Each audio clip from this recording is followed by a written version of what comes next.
안녕하세요. 법률사무소청 곽준호 변호사입니다. 이번 시간에는 그러니까 즉 우리나라 돈으로 61억 상당의 특정 경제 범죄, 가중처벌 등에 관한 법률 위반, 사기죄로 기소된 사건에서 전부 무죄 발의를 받은 사안에 대해서 말씀을 드리겠습니다. 이 사건은 해외에서 벌어진 일인데요. 쉽게 말해서 그 의류를 도매하는 사람과 의류 소매업체 사이에 계속되는 물품 공급 계약이 있었고요. 의류를 계속해서 공급을 하는데 그 고소한 피해자, 즉 물품을 납품한 의류 도매업자 입장에서는 저 의류 소매업자가 물건을 팔리지도 않을 거면서 과다하게 물건을 많이 주문한 다음에 그것을 덤핑을 쳐서 돈으로 바꿔서 그리고 돈이 자기네들이 모르는 사이에 도주를 했다. 이것이 고소를 한 요지였습니다. 이러한 내용으로 기소가 되어 재판에 붙었습니다. 이런 금액이 보통 기소가 되었을 경우에 사실 무죄가 나오는 것이 쉬운 일은 아닙니다.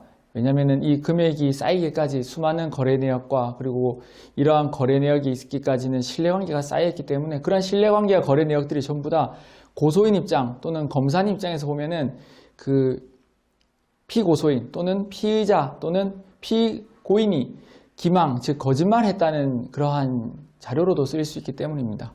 그래서 이 사건을 처음 맡았을 때도 저희가 상당히 조금 어려운 부분도 있지 않나 싶었습니다. 그래서 요거를 정리하면 이런 도표로 나올 수 있는데요. 먼저 보면은 이제 고소인 입장에서는 61억 상당의 의류 공급 계약을 체결했고요. 그래서 일부러 공급량을 늘려서 덤핑으로 물건을 많이 주문한 다음에 덤핑으로 처분해서 그만큼의 돈을 편취했다, 즉 사기를 쳤다는 내용입니다. 이런 내용이 있었는데 처음으로 저희가 봉착했던 난관은 이 피고소인, 즉 피고인이 수사 과정에서 그 고소인에 대해서 울면서 죄송하다, 미안하다 이런 일종의 자백 진술한 부분이 있었습니다. 이것이 하나가 있었고요. 두 번째로는 이것이 해외에서 일어난 일이다 보니까 우리 측에게 무죄를 입증할 수 있는 증거를 구하는 것이 상당히 힘들었습니다. 저희가 해외에 나갈 수도 없었고 또 고소인이나 의뢰인 입장에 있어서는 그러한 외국에 있는 사람을 불러다가 증인인 또는 증거로 확보하기에는 경제적인 형편이 쉽지 않았기 때문입니다. 그래서 저희가 집중한 것, 즉 제가 집중한 것은 저희 측이 증거를 만들지 못한다면은 고소인이 만든 증거 그리고 증인, 물증들을 저희가 역으로 하나하나 분석을 해가지고 거기에서 허점을 찾자는 것입니다. 예를 들면은 증인들을 고소인들은 10여 명을 해외에서 불러서 법정에 세웠는데요. 저희가 그 증인 시점을 보면서 두 가지 점을 우려했습니다. 첫 번째 점은 이 증인들이 전부 다 해외에 있는 사람들이기 때문에 만약에 우리나라의 법정에 와가지고 위증을 했을 경우 위증을 하고 해외로 다시 출국했을 때는 사실상 처벌이 어렵고 또한 이러한 점을 알기 때문에 이 증인들이 상당히 고소인 입장, 즉 피해자 입장, 고소인 입장에 있어서만 유리하게 증언을 일방적으로 할 것이라는 점이었습니다. 실제로 재판에 있어서는 이러한 우려들이 다 실제로 적중을 했습니다. 다만 이 10여 명의 증인들이 하나같이 일방적으로 조금씩 거짓말을 조금씩 하다 보니까 그러한 거짓말 속에서 서로 모순이 생겼습니다. 그래서 처음에 제가 생각했던 것, 즉 우리 측의 증거가 없으면 고소인 측의 증거에 더 몰입을 해서 분석을 하고 집중을 해서 거기서 허점을 찾자는 것이 결과적으로 맞아떨어졌던 것입니다. 고소인들은 10여 명의 증인들을 법정에 세웠고 검사님도 그러한 증인들 전부 다 법정에서 증언을 했지만은 오히려 일방적으로 고소인을 위하려는 그런 증인들이 오히려 법정에서는 위증의 결과를 가져왔고 서로서로 거짓말들이 모순이 되어서 오히려 신빙성을 서로서로 공격하는, 즉 탄핵하는 결과를 낳았던 것입니다.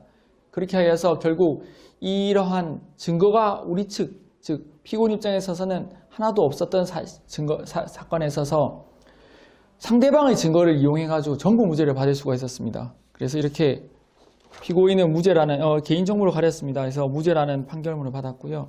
그래서 1심에서 전부 무죄가 나왔고 검사님이 당연히 항소를 해가지고 고등법원에서 또다시 재판했는데 이제 검사님께서 항소를 해가지고 저희가 이제 또 재판을 해서 검사의 항소를 기각한다. 즉 2심에서도 무죄가 확정이 되었고 마지막으로 대법원에서도 검사님께서 무죄에 대해서 상고를 해가지고 상고를 기각한다.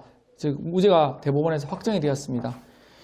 이렇게 해서 피고인, 또는 피고소인 입장에서 증거를 구할 수 없을 때는 오히려 고소인의 증거를 역으로 이용하고 분석하는 그러한 것이 무죄를 받기 위해서는 필요하다고 생각되고 실제로 그러한 준비를 해서 저희는 무죄를 받았습니다. 마지막으로 하나 더 재미있는 사실은 이것이 끝나고 나서 결국은 형사사건이 아니다, 무죄다 하니까 민사적인 채권 채무 관계에 불과하다는 것이 결론이 났습니다. 근데 이 고소인 측에서도 민사소송을 제기해왔는데요.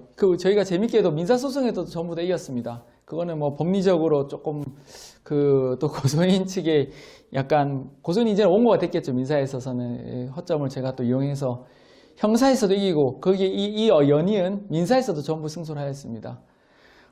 이것은 결국 어떠한 사건에 있어서 변호사가 얼만큼 열정적으로 그리고 고소인 측 증거를 하나하나 분석하는지에 따라서 결과가 얼마든지 바뀔 수 있다. 정말 어려운 사건도 실제로는 결말을 모른다.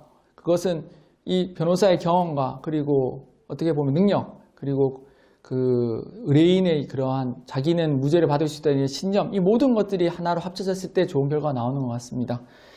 다음번에는 또 다른 무죄 사안을 가지고 여러분들을 찾아뵙도록 하겠습니다. 네, 이상입니다.